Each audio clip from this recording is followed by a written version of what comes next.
L'invité business avec Banque Populaire Grand Ouest et sa banque d'affaires de proximité autochtone.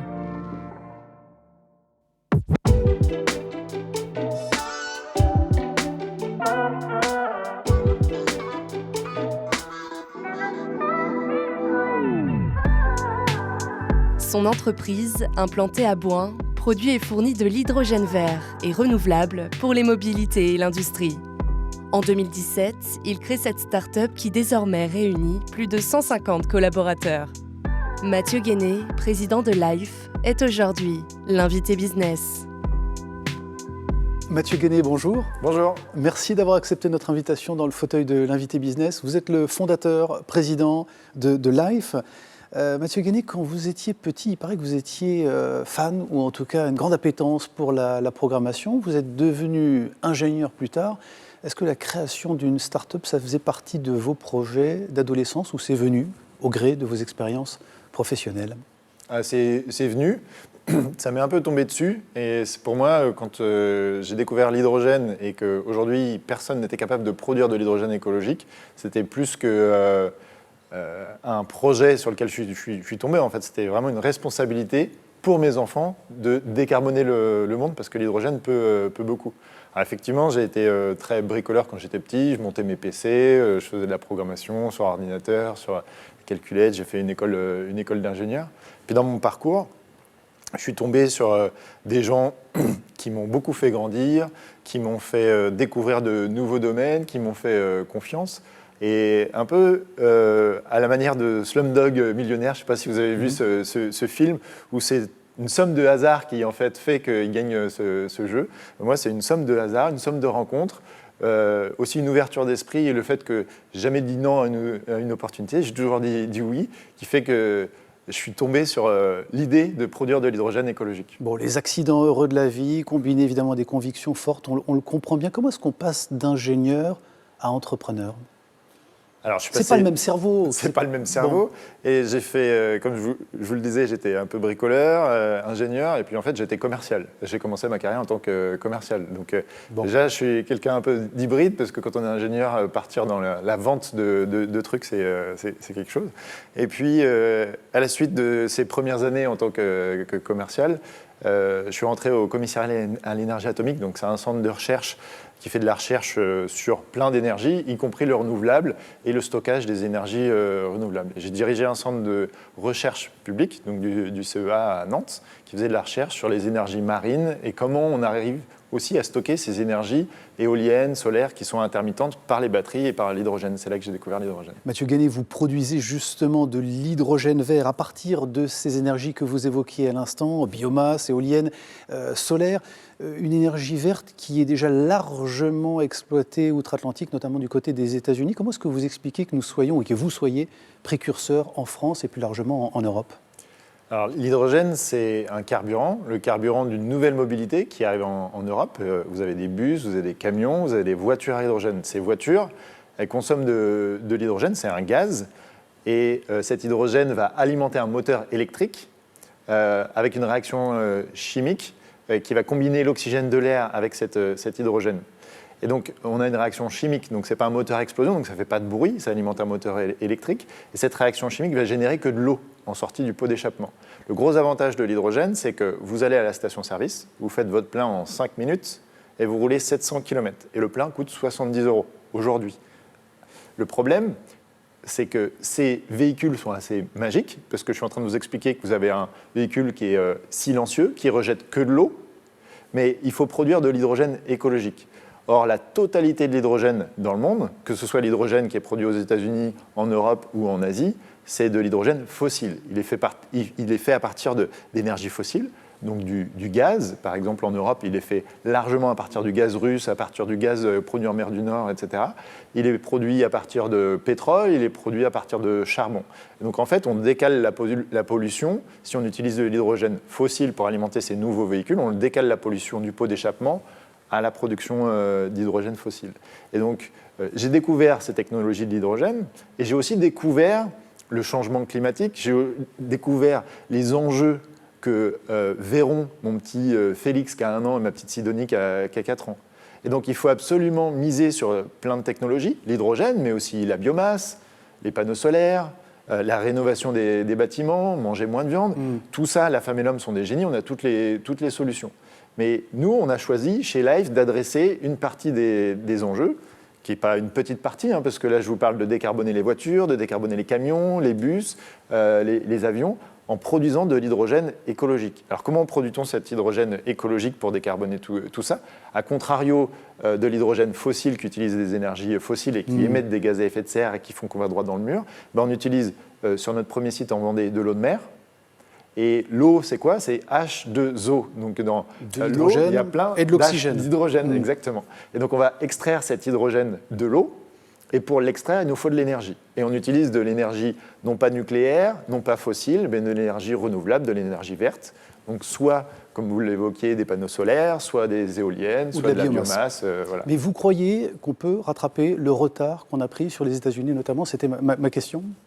Ah oui, on peut rattraper le retard. Vous croyez une filière française vraiment constituée aujourd'hui qui peut être largement compétitive par rapport à une filière européenne, mais il faut raisonner globalement. Le réchauffement climatique, si on le résout uniquement au niveau de l'Europe, on verra quand même un réchauffement climatique. C'est pas comme le nuage de Tchernobyl qui s'arrête à la frontière française. Le réchauffement climatique, si les Indiens n'agissent pas, si les Chinois n'agissent pas, si les Américains n'agissent pas, il sera global. Donc il faut qu'on crée une filière et qu'on soit champion en Europe, mais il faut aussi que les Japonais, que les Chinois, que les Indiens, que les Brésiliens, que les Américains soient champions de l'hydrogène eux-mêmes. Donc nous, on va être une tête de pont, on va être une locomotive pour montrer que c'est possible de le produire rapidement en très grande quantité et pour montrer l'exemple et que les autres fassent de même. Mais oui, on peut le faire. La priorité, Mathieu Guéné, ce sont les véhicules et les poids lourds qui sont les plus polluants, qui sont désignés comme étant les plus polluants. Les véhicules viendront après. C'est quoi le calendrier, l'échéance là? Vous avez deux grands émetteurs de gaz à effet de serre en Europe et dans le monde aujourd'hui. Quand vous regardez les émissions de CO2, vous avez 23% qui sont liés au transport et 23% qui sont liés à l'industrie. Donc il ne faut pas regarder que la partie émergée de l'iceberg, c'est-à-dire qu'on parle tout le temps des voitures et des camions, mais il y a les voitures, les camions, les bus, certes, mais il y a aussi toute l'industrie. Et l'industrie, c'est l'industrie qui fabrique de l'acier, l'industrie qui fabrique la chimie dont on a besoin au quotidien pour fabriquer nos vêtements, le nylon, etc. Tout ça, on en a besoin. Et on peut décarboner quasiment les 2/3 de l'industrie avec de l'hydrogène, et on peut également décarboner quasiment les 2/3 de la mobilité avec de l'hydrogène directement ou indirectement. Et c'est donc des leviers qui sont absolument gigantesques, parce que quand on parle par exemple de l'aviation et décarboner l'aviation, finalement c'est moins de 3% de nos émissions de gaz à effet de serre. Alors là, quand je vous dis on peut décarboner 15-30% des émissions de CO2, c'est énorme le levier. Les industriels viennent vous voir, viennent toquer à la porte de Life, ils s'intéressent à votre technologie? Oui, parce que beaucoup d'industriels aujourd'hui ont compris que s'ils voulaient avoir un avenir, il fallait qu'ils changent leur mode de production. Aujourd'hui, on sait qu'il faut diminuer de 55% nos émissions de CO2 en 8 ans, qu'en 2050, il faut arriver à ce qu'on appelle le net zéro, donc quasiment plus d'émissions de CO2.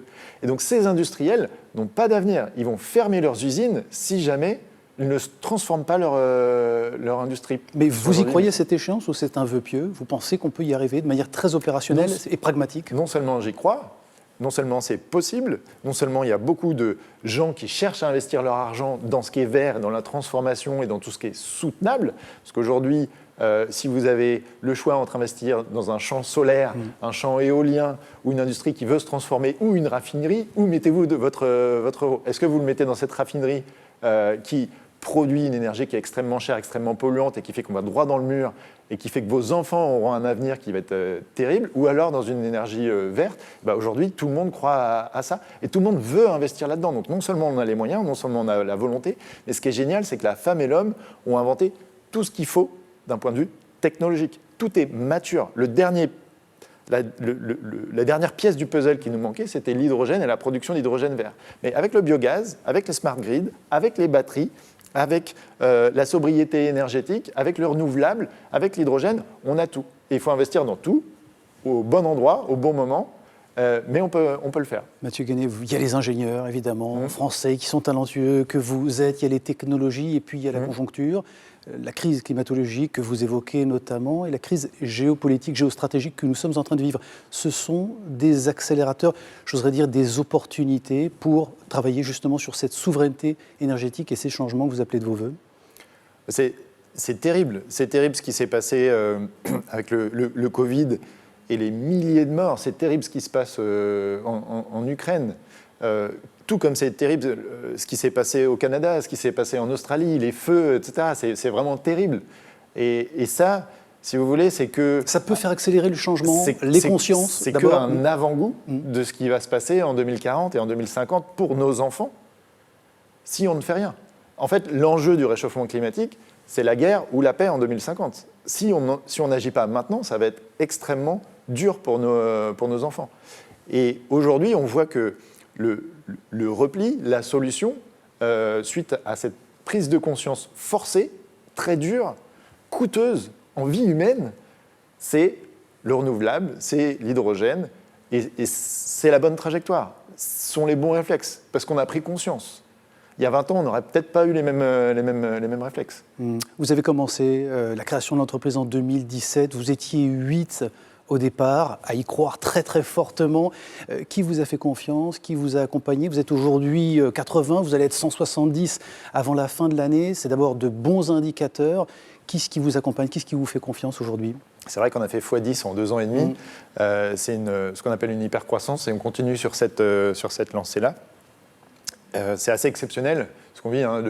Ce que Life fait aujourd'hui, vous le voyez en Californie ou vous le voyez en Chine, dans des entreprises qui croissent très très vite et qui ont beaucoup de moyens. C'est assez unique ce qu'on est en train de faire en Europe. Ce qui permet ça, c'est les collaborateurs de Life. Certes, on a des investisseurs qui ont cru en nous au début, qui continuent à croire en nous, qui nous financent. Mais c'est la qualité de l'équipe. Notre meilleur actif, c'est les femmes et les hommes de Life. C'est eux qui font les projets, c'est eux qui y croient, c'est eux qui s'engagent au quotidien. Quand vous devez recruter autant de personnes aussi vite, vous faites attention à quoi, Mathieu Guéné? À ne pas perdre notre âme. On est parti avec une ambition, c'est d'être la première licorne verte, c'est de ne pas être valorisé 1 milliard d'euros. On le sera certainement, mais ça va faire une belle jambe à mon petit Félix et à ma petite Sidonie. S'ils ont un papa qui a une entreprise qui vaut 1 milliard, ça ne va pas changer leur avenir. Ce qui changerait leur avenir, c'est que s'ils ont un papa qui a une entreprise qui est capable d'économiser 1 milliard de tonnes de CO2, être une licorne verte, ça aura un vrai impact sur leur avenir. Merci Mathieu Guéné. Je rappelle que vous êtes le président fondateur de Life et vous étiez bien sûr l'invité business. Merci de m'avoir reçu.